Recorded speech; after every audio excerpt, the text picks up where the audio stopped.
Okay. Woohoo, it is now time.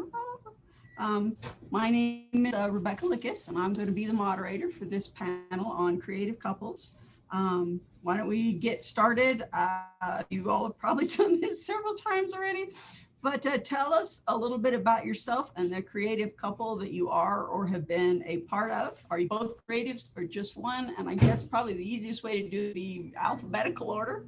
So I guess Carolyn Kay, you're up first. Cool, thank you. I'm Carolyn Kay. I'm a Denver area author. I am the other half of Ashelon, which you guys have probably all seen if you're a MileHiCon attendee for past years. So my husband is Chaz Kemp. He is an illustrator.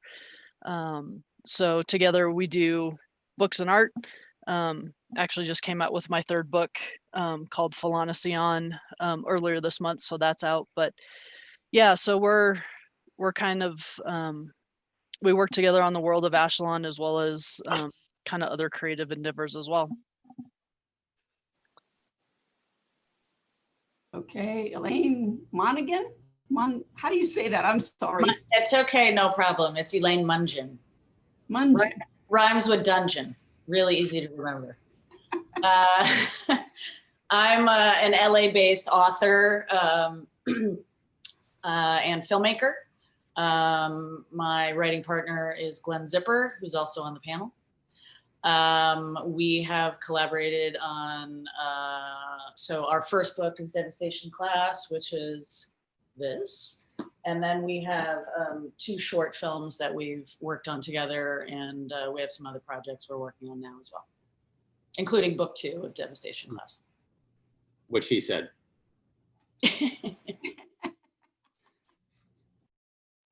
You want to expand on that?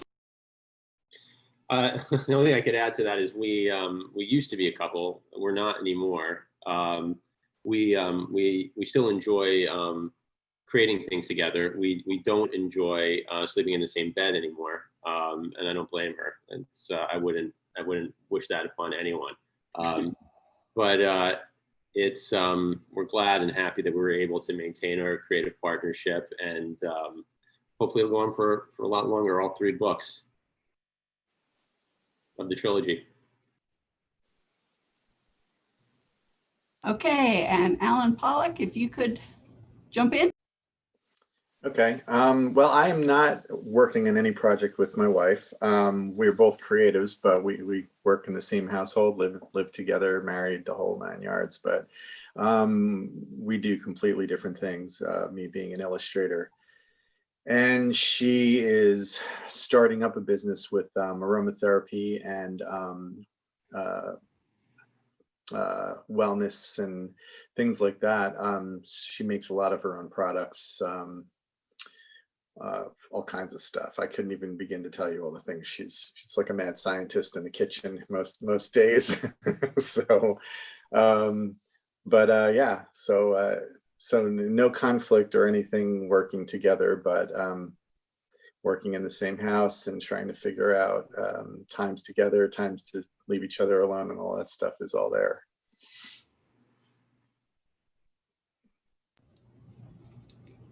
Okay, so first question is, how do you balance the career needs and creative needs of 2 people? Just jump on in if you have an answer. Well, I guess I'll go. Creative needs and career needs, you said? Yes. Okay. For 2 people. Yeah. Well, the biggest thing really for me is just being able to, thankfully, I mean, we're both born on the same day, so we're very similar. Both Virgos, September 5th, so we're about 12 years apart. But we really, at the same time that we get each other, we also drive each other crazy at the same time, because we're very similar. And it's like looking in a mirror sometimes. You know exactly what they're doing, and you know that you do the same thing and you hate it, but at the same time you understand it. So so the thing is that we at least we support each other, nurture each other, and you know, so that's good.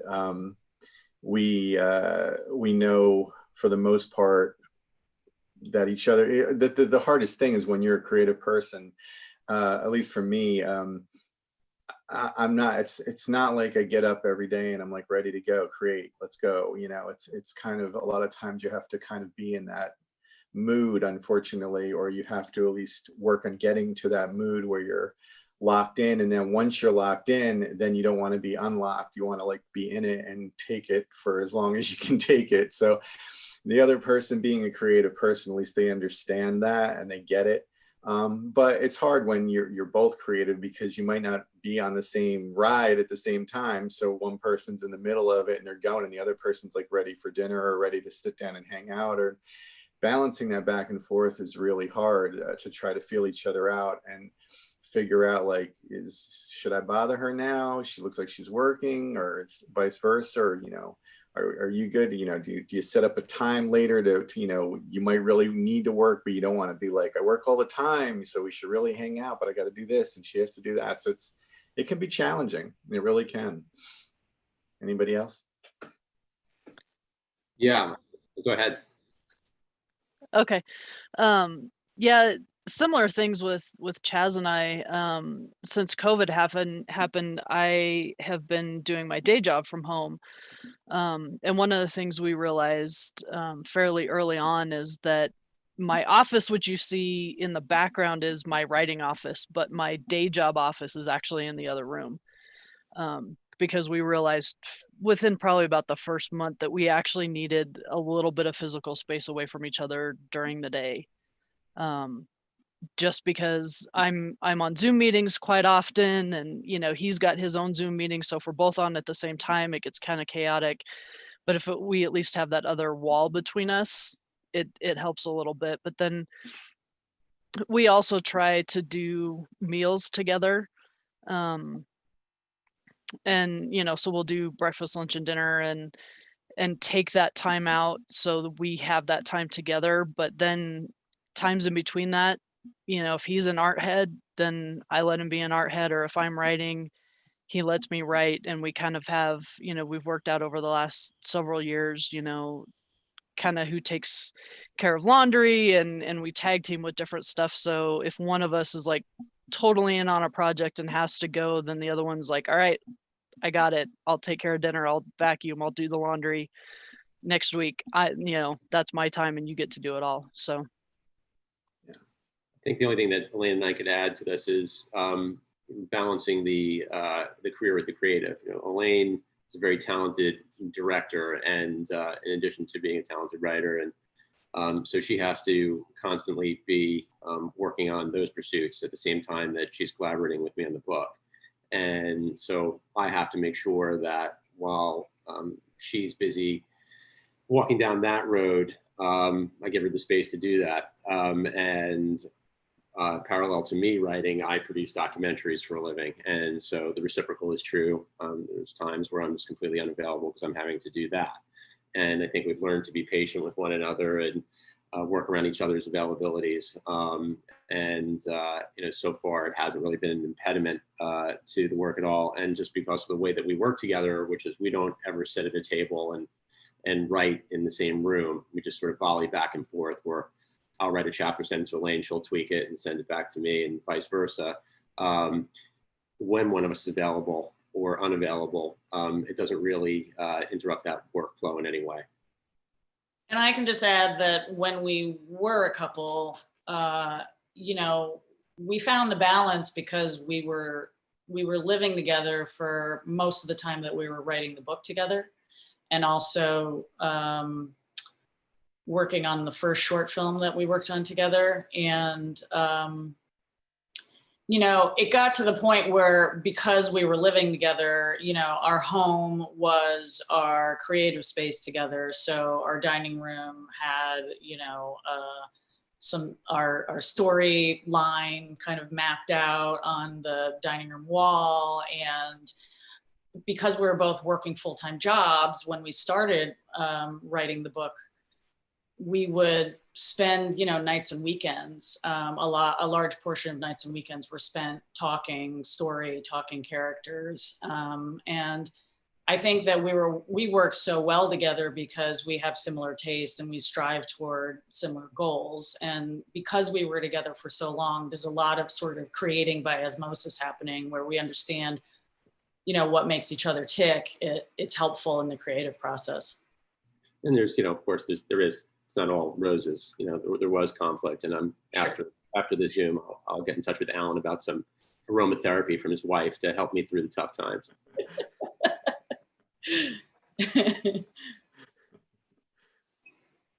I think we're all going to need some aromatherapy after the last several months.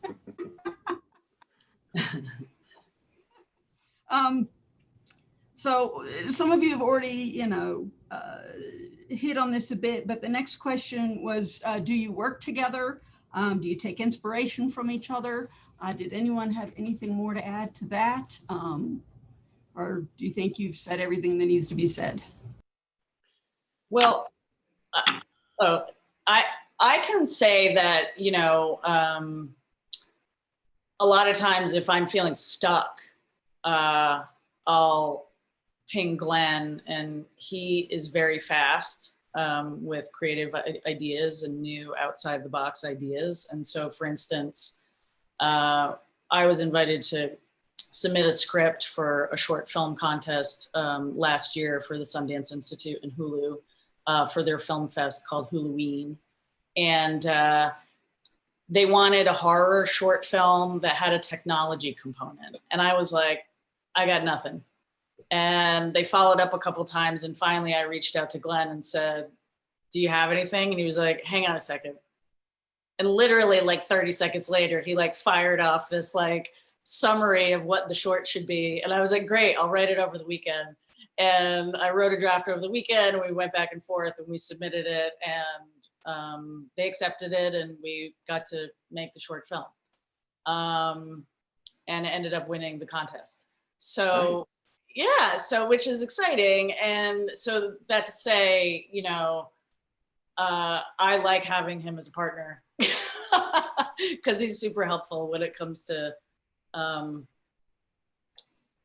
he, you know, like, I think that we work really well together, and, you know, it's super helpful to have a partner when you're feeling stuck, a partner that you speak the same creative language with, because I feel like I certainly have tried talking about story or movie ideas with people who just totally don't speak the same language, and you know, their feedback is as if they're speaking an alien tongue, and it's not helpful.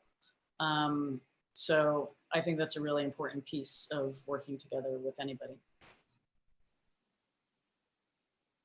Yeah, Chaz and I have a similar relationship. If I get stuck in a story, or if I need a story idea, it's like, hey, I've been invited to submit for the anthology and here's the topic, but I got nothing. As an improv actor, he'll fire off, you know, 100 ideas in 5 minutes. And I'm just like, wait, time out. There was like one about 50 back that I really liked. Do you remember what it was? You know? So that's helpful. Or, you know, he's more than willing to sit down with me and clear off the kitchen table, get out the battle map and all of our D&D minis, and actually map out, you know, a battle for the story so that I can see it to be able to write it better. And that's a lot of fun because we get to get out the minis, but you know, we also get to collaborate together. But it took us a little bit to actually get to that point where he could tell by the look on my face when I was done with the spewing of ideas. Cause you know, at first it was like, he would just keep going and going and going. And finally I'd be like, now I can't, cause there's too many choices. So it took us a couple of years to find that balance between, you know, him understanding when my eyes start to glaze over and be like, oh, okay, I'll stop. I love the D&D minis. I want to party with you, Carolyn. That is amazing. No, you're welcome to. Just whenever you're in Denver, give us a call. Sounds super fun. Yeah, I mean, for me, it's not because we don't have the same careers. It's a little different. It's not so much inspiration for my art necessarily, because I'm not a writer. So most of my ideas come from scribbling and doodling and being inspired by a lot of the stuff that I see and watch and read and all that kind of stuff. But it's more, even though she does something completely different from me, it's still creative. And so we do have similar things that go on, like being down about what we're doing, not being inspired by what we're doing, feeling like we're not getting our work in front of enough people, marketing, that kind of thing. Feeling like we're spinning our wheels, things like that. So we both go through those same things. And so when one of us is feeling a little lackluster, a little under motivated, the other one is usually pretty good at lifting the opposite up. So we are really good at that. And we're never really both down at the same time, thankfully. So when one of us is feeling like, man, I'm just wasting my time. Why am I doing this? No one seems to even care about what I'm doing. That kind of thing, or no one's buying my product, and I don't have the money to invest in it and buy this. And I don't know what I'm going to do. All that kind of stuff. It's like the other one is usually feeling pretty positive and is able to step back away from it because we're not doing the same thing. We're able to be there to supply moral support at least, and guide, especially like with social media and things like that. My wife is really up on that kind of thing, and she's always listening to podcasts and going to webinars and all that kind of stuff, where she's learning a lot more than me. I'm doing a different kind of thing. So I do some of that, but not the same way she does. So we kind of learn a lot from each other in different ways. Alan, do you have creative partnerships with writers on a regular basis for your artwork, or are you? No. No, none. Okay, I was just curious. Yeah, no, I mean, when I used to work at Dungeons and Dragons, which was great because it was just, I was stuck in an art room with 5 other artists that all were doing the same kind of work. It was just a bunch of guys, and with the doors shut, no one bothered us. And it was really great because we can just bounce ideas off each other, or just joke around, listen to music, and get inspired by looking at each other's work and get ideas that way. But for me, they don't usually, if I'm doing a book cover, I'm not allowed to talk to the author. That usually doesn't, I don't want to say not allowed. I'm sure there's some authors that I can email and say, hey, how about this? Or, what are you thinking, or whatever. But usually the publishers have an idea of what they want, or they don't seem to, I hate to put words in your mouth because I'm really not 100% sure, but it seems like a lot of the publishers don't give the authors too much power in what the cover is going to look like. You're right. You're right. Right. And not to go too far off topic, but Elaine and I have been really, really frustrated in that process. As a matter of fact, we threw out the cover they made for us and we hired our own artist. And the idea that they wouldn't let us talk to their artist was just sort of hard for my brain to process. Yeah, it doesn't make any sense. I don't really understand that. I mean, I understand, when I worked at TSR, there were a lot of people, a lot of hands in the pot. I mean, you had this whole writing team of 8 people and editors and all these different people all giving their 2 cents, and what you would end up getting handed for an art suggestion was so stupid and crazy. It was like all these, it would be like 5 scenes all wrapped up into one. Like, it's not a movie, it's a still of a movie. It's like a 3-hour movie with one still. That's what I'm doing, one still, not this big scene. And when you have 8 to 10 people working on the idea, they're giving you oh, and then we can have this, and then you could do that, and then they write it down, and you're like, that's I can't do all that in one picture. So that's a problem. But just one-on-one with the author, I mean, the art director and the publisher still have to approve it, whether the author had any input or not. So it doesn't make sense. Well, to give you the perfect example, the first cover that we saw was an astronaut on Mars. Now, I don't expect any of you to have read Devastation Class, but our book doesn't take place on Mars. No one ever steps foot on any planet. And we certainly don't have any astronauts in our in our book either. It's So set way in the future, and they had, you know, like a 21st century astronaut suit. like John Glenn standing on Mars. And if we would have talked to the artist for literally 30 seconds, that never would have happened. And the weird thing is we provided like a bunch of amazing comps as well. So it was very, and you know, and then I just have to share the other one that we got was, it was literally just a silhouette of a girl's bob haircut. And the background was purple and there were some green orbs. And we were like, our book isn't bob cuts in space. Like, what is happening? What is this? Yeah, and I think that you can take this back to creative couples in that a lot of times the creative process can be very frustrating and antagonistic with third parties. And so, you know, we balance each other pretty well because, you know, there are things that have, you know, come back, whether it's a book cover or even an editor. We had an editor once that like was giving us notes where they, you know, something like, this is really stupid. And I was like, you know, look, I'm going to call her up and rip her a new one. I mean, like, we're going to go, I'm going to terminate this contract. I'm going to go knock on her door and let her know what I think, you know, and Elaine would be like, Glenn, calm down. Like, you're just being silly and that's not going to get us anywhere. And I did, you know, go to her house anyway, and I was arrested and there's a restraining order and there's the whole thing. But and other times it's Elaine, you know, where Elaine is, you know, all fired up and, you know, and I have to lower her flag down the flagpole a bit because a lot of times you just gotta, you know, help each other manage the frustrations and the annoyances and the anxieties related to the creative process. And if you're alone, you know, having to do that and you're left to just scream into your pillow, eventually that probably will boil over. We probably would have had some knockdown, drag out battles with an editor or a publisher that we were able to avoid because we had each other. Yeah, Chaz and I do that a lot too, and I'm lucky in that I have Chaz as my cover artist, and that's one of the reasons why we decided to self-publish the Echelon series, is because we knew that if we took it to a publisher, he would have no input in the art, and you know, this is half his world. So we wanted his art in the book, we wanted it on the cover, and it's like we knew the only way that would happen is if we published it ourselves. So that's what we did. And he works with a lot of indie authors, so he has that direct illustrator to author connection, which I think gives the author a lot more say, but it also can turn into a lot more micromanagement.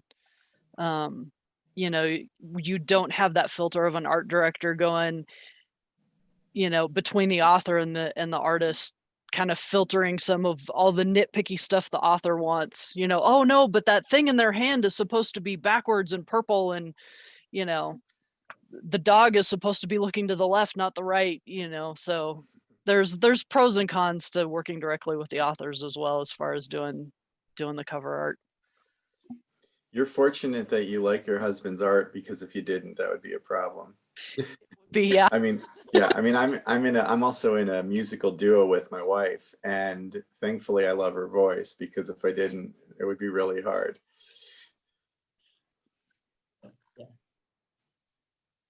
The next question is something that Carolyn touched on when we were first doing introductions and all, is what specific ways can you guys provide you know, space for each other, mental space, emotional space, physical space, so that, you know, each of you has a chance to do your thing without, you know, spreading yourselves too far apart. Well, for me, since I'm not working on any projects with my wife, it's easy. I'm in a 3,700 square foot old Greek like farmhouse kind of thing, so it's quite large, and she's in her own room with the door shut, and if the door's shut, I know not to be bothering her, so it's kind of easy. So go ahead, guys. I'm sure you have better stories than that.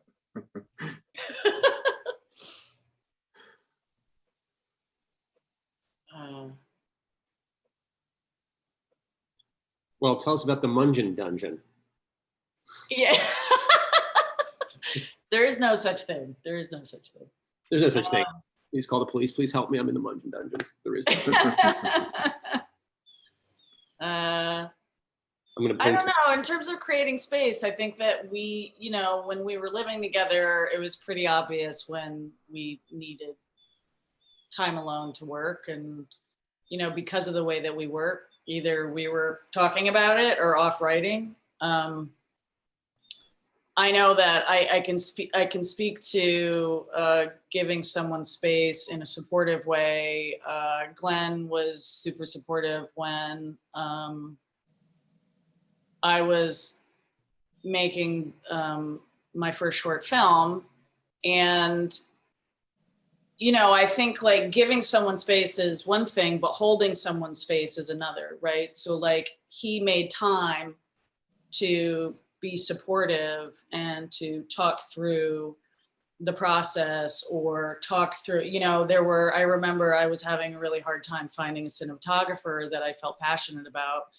And, you know, late at night, I'd be like, come in here, you know, come into the bedroom and look at this reel with me. And he'd like take time away from whatever work he was doing and, you know, come and watch reels with me. Or,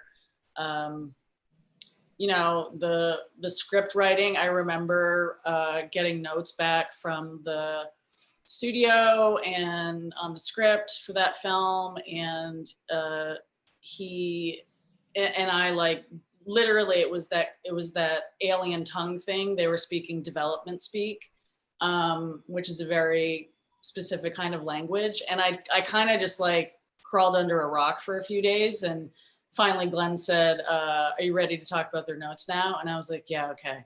And like, we talked about it and he was like, oh. And he was able to translate that alien tongue. And he was like, oh, I think if we just do this in the story, it'll solve that problem for them. And it was just like, oh yeah, totally. You know, so like, I think making space to be able to focus and talk through things is a really important part of any collaboration. Yeah, physical space can become important. In a previous life, I was actually an attorney, a criminal prosecutor, which means that I actually had to pass the bar. And at the time I was dating somebody else who would not give me any space. And I would literally study in the bathtub because there was no place to hide. I was like, after like 6 weeks of that, I was like a prune for the next 6 months. Good times. Yeah. Yeah. I think the key is just, you know, kindness and really having compassion for your partner and knowing, you know, it takes time to figure it out, but kind of knowing when they need space and knowing when they need somebody to kind of rant to. You know, for me, you know, I'll get notes back from an editor. The same thing. They're speaking a language that doesn't translate because they're not editing it from the same space that I wrote the book.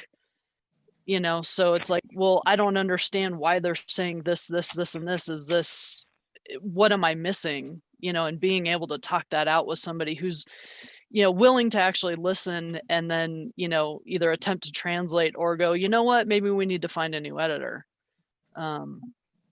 But having somebody who's, like you said, willing to take the time and give you either the feedback that you need or the space that you need is, you know, it's gold. I think almost not being with somebody who is creative is harder because they can't relate to what it's like to be creative and the mental, you know, part of it, because it's not just, you know, it's not just, oh, he's off doing his art. It's being, especially, I'm not a writer, so I can only imagine it's even worse being a writer because there's a lot of time. I mean, I'm alone when I'm drawing and when I'm painting, and I do need time to sometimes think about what I'm going to draw or paint. Sometimes it requires just being left alone and going for a walk or going out for a hike or being in a bookstore or being in a music store or whatever it may be, to just kind of see things see people and see nature and then get my ideas going. If you're with somebody that doesn't get that, it's really hard. If you're if you finally are in the mode where I'm like feeling creative and feeling inspired and motivated, and all of a sudden things are clicking, and the other person doesn't get that, oh, he's been in there for 2-3 hours and now he just started clicking in the past half hour. She's thinking, oh, he's going to be done working soon. And then, but no, it just started actually. And it might take me the rest of the night. Now, obviously, if you're working all the time and you're doing this all every weekend, and you're, most of your time is being taken up by your creative process and your work, eventually the relationship's going to go south. But I think if the person's creative, they at least understand what's going on and are able to roll with it a little bit better. Totally. Yeah. Also, Alan, I need to compliment you. That creature coming through the window is like the distillation of all my childhood nightmares. It's really awesome. Thank you. Great.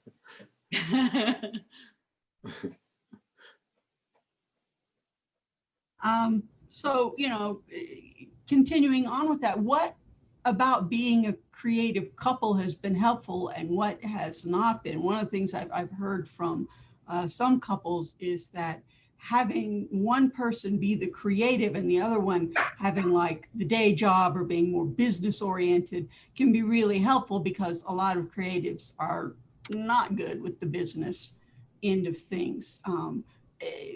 What do you think of that? I think with Glenn and me, we have a balance because we both, before we started writing together, we both were working in the film and television industry for other people, sort of making their creative endeavors come to fruition. And we both had to deal with the business side of the industry. And so having that part of the brain, bringing that into the creative process is super helpful. I think the difference is Glenn,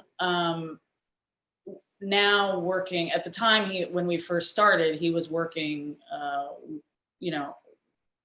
at a company. And then when he went off on his own, ever since then, he really is super involved with the marketing and the publicity of all of his projects. And so he has a lot more experience now, hands-on experience now with that side of things. And that has certainly been very helpful with respect to how we've approached the marketing and publicity of the book. But it is, it's super helpful if somebody has that, for sure. We both also have a lot of resources. The nice thing about, having worked in the industry for so long is we both had a lot of resources to draw upon with respect to the business side of things. So if we don't have the answers ourselves, we have people that we can ask. Lawyers for days. Yeah, lawyers for days, executives, yeah.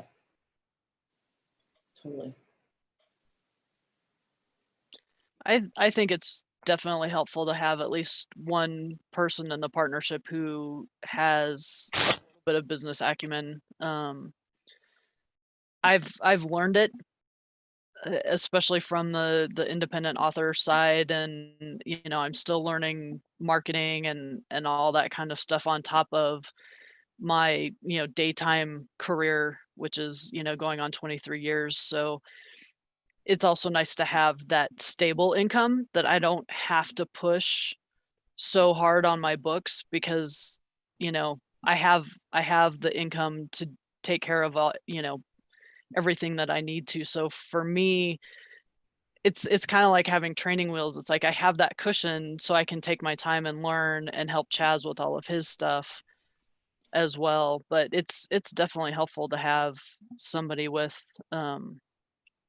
the business side of things and or another income coming in that's fairly steady. Yeah, having that income coming in steady is always helpful.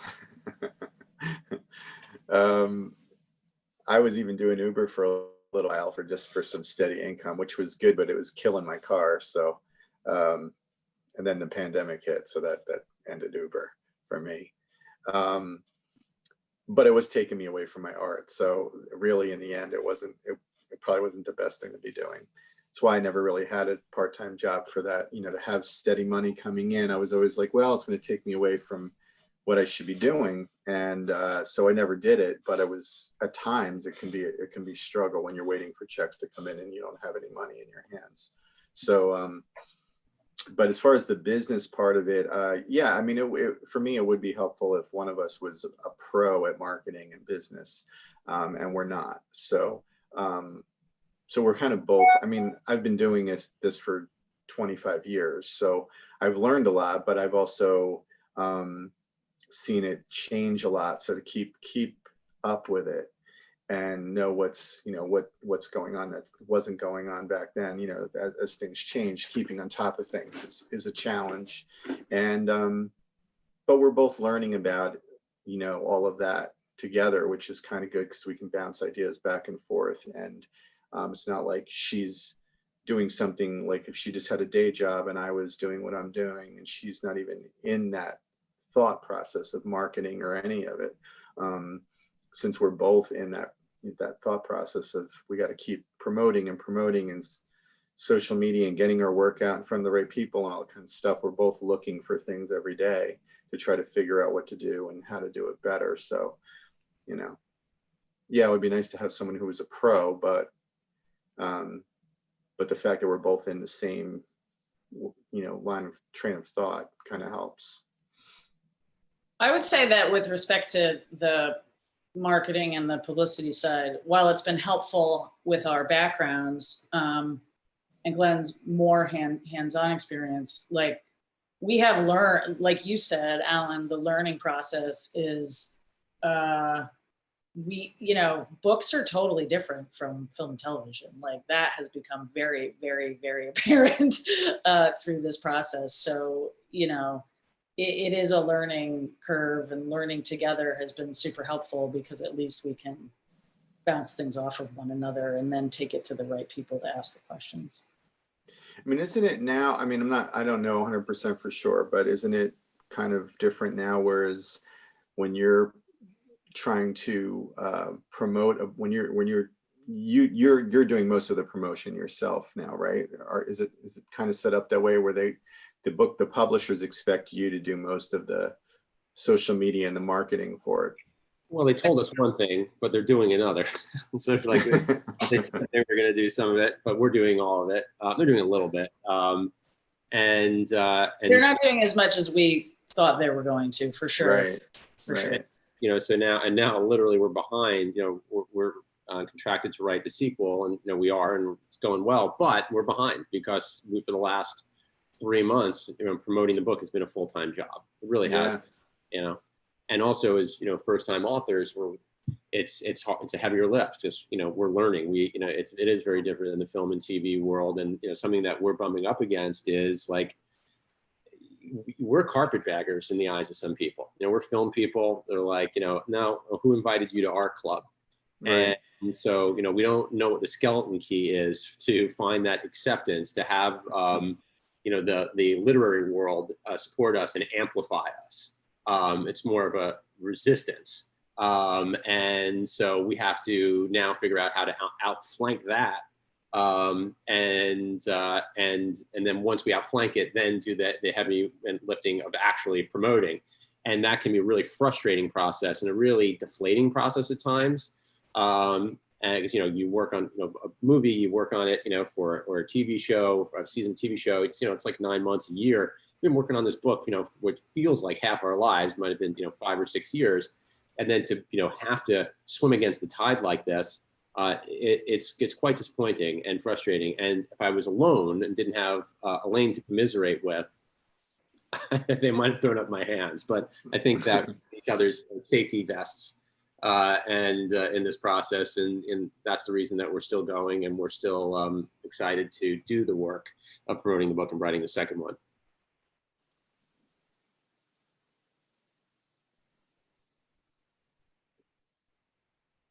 Okay, so what effect has everything that 2020 has thrown at us had on your your creativity, your relationship, the energy and synergy between the two. Has it had any effect?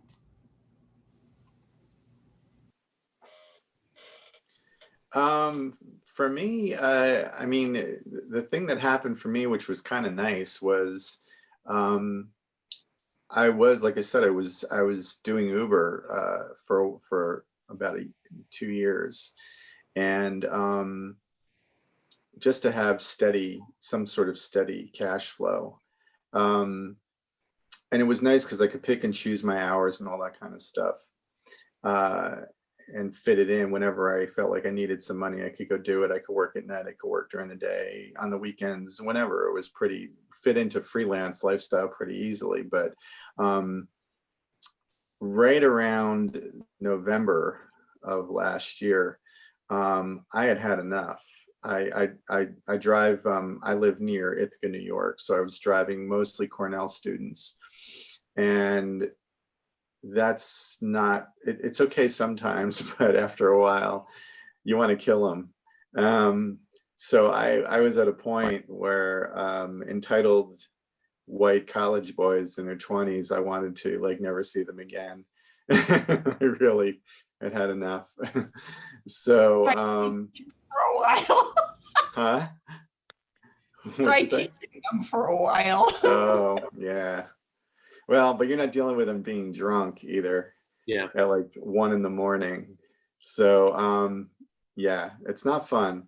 So anyway, I had gotten to the point where I just was like, man, what am I doing? I wasn't put on this planet to drive for Uber. I'm a creative person. I'm a musician. I'm an artist, and that's what I should be doing. And I got to get back to doing that like 24/7 and not doing this. So anyway, in November, it just so happened that all of a sudden a lot of work came through, and I was able to lighten up on Uber and have steady money. Really, like the one client that I was doing a lot of work for, still am, but was able to, unlike a lot of companies, was able to pay me as soon as the painting was done. So I would basically finish the painting, photograph it with my phone, email it to him, and he's over in New Zealand, so it took till next morning to get a response. But by the next morning, he would say, "This looks great," and deposit the money in my PayPal account, and I would have it in my bank account within the next day. So in 2 days, I'm paid. Normally, a publisher takes about 2 weeks to, who knows, could be gaming companies were notorious for 6 months, 3 to 6 months sometimes. So when you're getting paid 3 to 6 months, for a project, like, you need steady money somewhere coming in. So this was a great deal. It was like all of a sudden I had steady money, like as fast as I could paint, I could have the money immediately when it was done. So he was giving me steady work. And so from November last year until now, and I'm still doing work for him, I all of a sudden had steady money, and I was able to let go of Uber, and then the pandemic hit, and then the students were gone. So it kind of all happened at the perfect time for me. And my wife works at home as well. So the working at home part was not really any different, because I was used to doing that. I've been doing that for a long time. The only thing that was really different for us is playing the music, being in a duo. We were around a lot of wineries, and the wineries were having to adjust and figure out how to pay bands, and when you're not allowed to have so many people coming in. So it was fine in the beginning, but then as it went on, they got to a point where they shut the music down completely. And then they reopened the music like late in, like around August in the summer, which usually it starts around May or June. And so we got about 4 gigs in, and then they were forced to shut it down because the regulations changed again, and they were telling everybody that you couldn't have, not only could you only have a certain amount of people, which was a very low amount for a winery, but you couldn't advertise that you were having live music on a regular basis because they were afraid you were going to bring in too many people because of the music. So they had to shut it down completely. So that really sucked. So we kind of missed that. you know, and not being able to go out. I mean, we go out once in a while. There's some places where we can go out and sit and have a dinner or go to a winery and do a tasting, whatever, but it's not the same when you're, you know, it's just we're in a cold climate, so you're not going to be able to do that for very much longer. Maybe by mid-November, and then the restaurants are not going to have outdoor seating anymore. So that kind of thing, really, just the getting out and doing things on a regular basis is really what's affected us mostly. So For us, it's been interesting. Chaz got a big influx of commissions kind of early on after COVID started, which was great for him because we figured, you know, as soon as people started losing their jobs and stuff like that due to closures, that his income stream would probably dry up, but that hasn't been the case. So that's kind of been a welcome surprise for us. I think the big thing for us that really hit with COVID is all the conventions closing down. You know, during convention season, we usually go to at least one convention a month, if not more, and those have just completely dried up. So, you know, all of our in-person sales are gone, and that, you know, connection with the fans and all of that stuff is just gone. You know, you try and keep it up on social media, but it's really hard. And so for me, when I released my third book, it was really hard, and I struggled with it a lot because I'm used to being able to do the, you know, release it at a con and have that kind of excitement around it and all that stuff, and that just isn't going to happen this year. So I struggled with the, well, what's even the point of promoting it or advertising it, you know?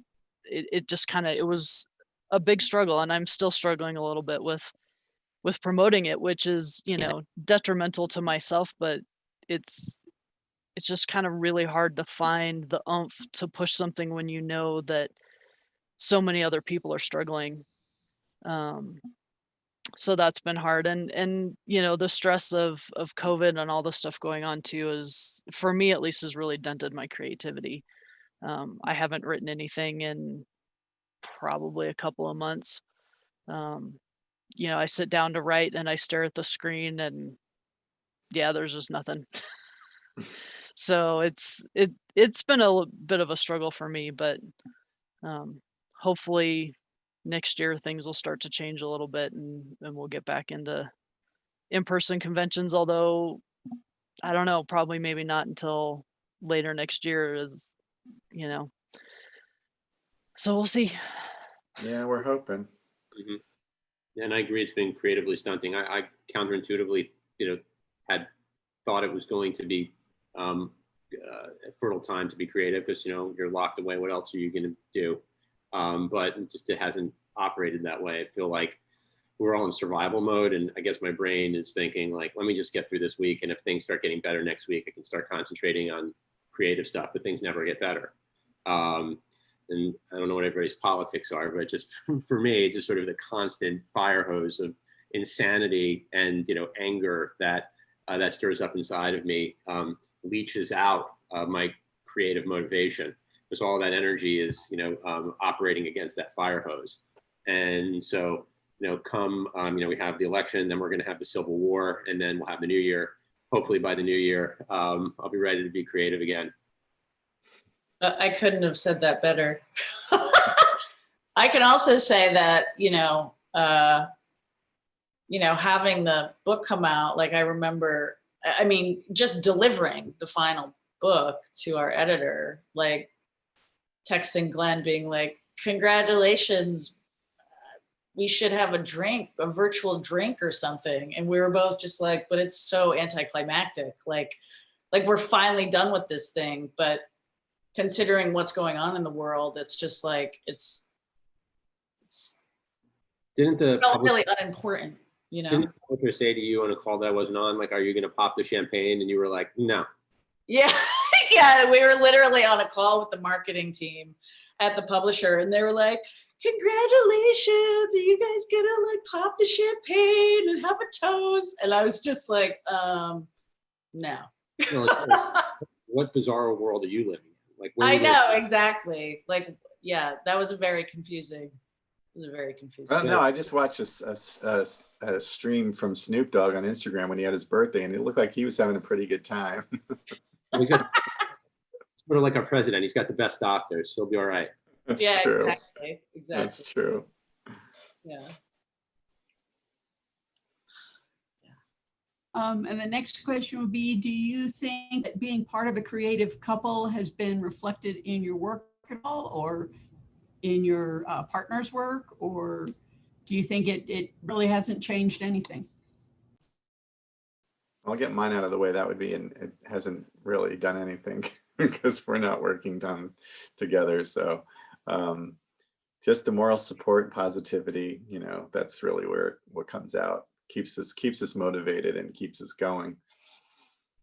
I thought you were going to say that the monster coming through the window is a metaphor for your wife stalking you. Yeah. No, it's more of the one where, I don't know if you saw the painting, the one with the succubus with the whip, cracking the whip on the guy in the foreground. That's more what it's like. You're going full Mungeon Dungeon on us. Yeah, it's I don't know, Elaine, why don't you take that one? Well, you know, I would say in our book, it was, the book is told in multiple POVs, and our two protagonists are a young man and a young woman. And, you know, we wanted to do that because we're a man and a woman. And so we wanted to make sure we had both voices in there. By virtue of having those characters, you know, like we kind of have, each one of us has taken ownership a little bit of, you know, Glenn's taken ownership of the male character, and I've taken a little bit of ownership over the female character, even though, like, you know, it is a collaboration. So, and that at times can actually cause conflict. Because it's like, well, no, I would never say that. Oh, I mean, Viv would never say that, you know? So, but I don't know. What was the question? I don't know. He had asked you, am I more smart or am I more handsome? Well, I know that wasn't the question. Okay. But yeah. No, it was. Do you think the fact that you're a creative couple is reflected in any way in your work? Oh, I guess I sort of answered that. You did. You answered it pretty well. Yeah. Yeah, we do that call and response, you know, where, you know, we have ownership of those individual characters, and we do have a debate as to, you know, how much of us is imbued in any one of those characters, and and then we do have to sort of have that moment of self-awareness and realize these characters are far, you know, more talented, smarter, better looking, and accomplished than we'll ever be. So, speaking for myself at least, and Same. but you know, there is that relationship these characters have, and a banter, and a way of being able to finish one another's thoughts, and to not have to create that from whole cloth because we have some of that ourselves. Definitely did show up on the page. Yeah, That's cool. We have a question from. Did you just see that question from somebody? One of the. How do we? How do you deal with critiquing each other's works? I think for Elaine and I think we're pretty measured about it because we know the consequences if we cross one another, you know, and so we come at it as diplomatically and politely as we can. When we really feel passionate about something, then we will, you know, sometimes get into an argument about it. And then when Elaine gets hungry, I surrender because I know don't mess with Elaine when she's hungry. She's totally going to Hulk out. So that's where I tap out and lose most of the battles. But all kidding aside, I think we've learned as the process went on to sort of not come at each other at 1,000 miles an hour when we disagree with something, because then the wall's going to go up immediately. You know, you've got to ask questions then far before you start issuing directives, you know, like why did you make this choice, as opposed to this isn't a good choice. And then when someone answers that question as to why they made this choice, often they will reveal to themselves why it's not a good idea because they can't support that idea. And then when they do actually articulate their answer to that question cogently and thoughtfully, then if the criticism is coming from me and I hear Elaine, speak to that point thoughtfully and cogently, I go, oh, okay.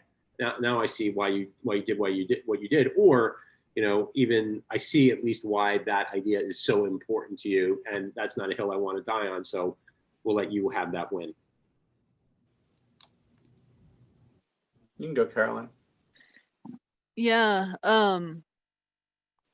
With Chaz and I, it's similar. We, obviously not direct attacks or anything like that, but neither one of us would do that anyway. I think the key to doing it is to always come at it from an aspect of, well, this part of whatever didn't work for me, whether I'm critiquing his art or he's critiquing my writing. We usually couch it in a, I really like this part of it, but this aspect over here, or the color choices, or, whatever this character did doesn't really work, or it doesn't fit for me. And we try and give each other specifics on what is really tweaking us with whatever it is we're critiquing. And I think that helps take a little bit of the sting out of it, because if you just look at something and go, yeah, it kind of sucks, obviously that's not going to work well for anybody. But being able to kind of come at it from the, yeah, I really like this part, starting off with what you really like about something also helps soften some of those critiques at times.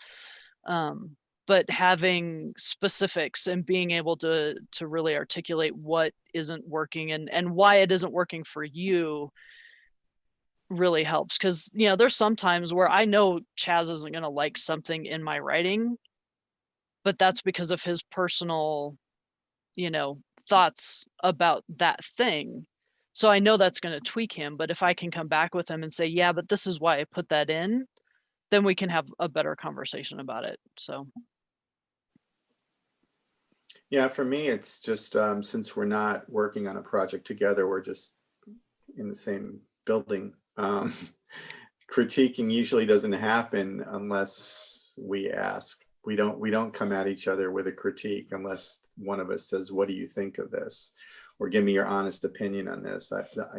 We know not to go into each other's space and say, "Yeah, that's like, I don't really like that," or "I don't know what you're thinking." You can't come at each other like that. So, and even if you're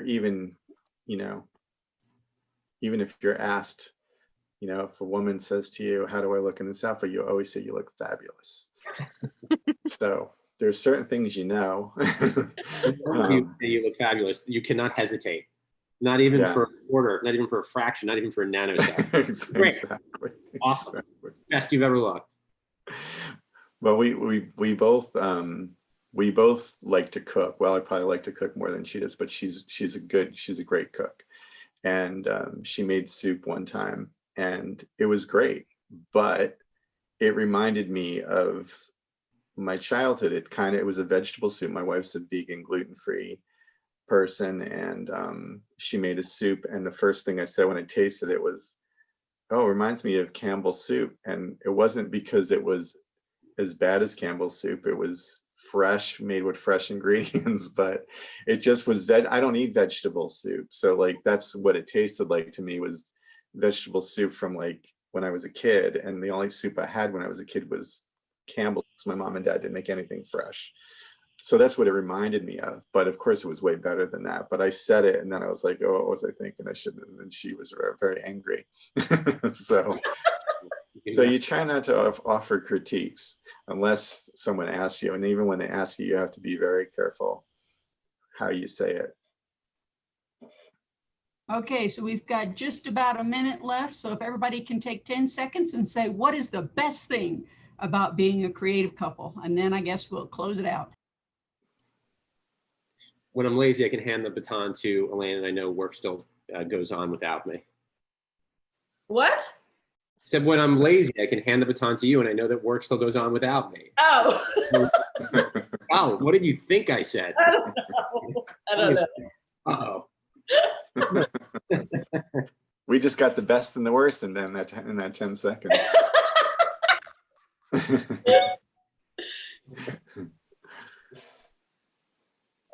So You can go, Carolyn, Elaine. Alan, Oh, what, me? Go for it, Alan.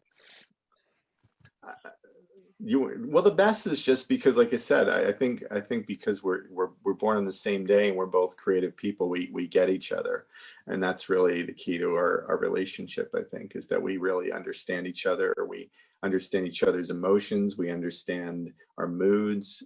We understand we're in tune with each other when one of us is in that mode of being creative and one of us is not, and one of us is in another kind of mode of being stressed or whatever. We're pretty in tune with each other. So that's really both being creative as opposed to one of us not being creative. I think that's the positive, is that because you're both creative, you get what that's like to be creative.